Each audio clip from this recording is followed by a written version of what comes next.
Yo, what's up mga idol?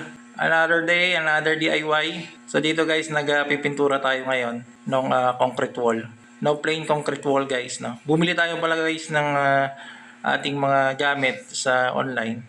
Then yung pintura ko na nabili guys is water based and quick drying siya guys, no. Kita niyo naman guys, isang coating pa lang is puting-puti na agad, no. And since quick drying siya guys, no, madali mo matatapos yung trabaho mo, makakapag-apply ka agad ng second coating. So hindi mo na kailangan magantay pa ng ilang oras.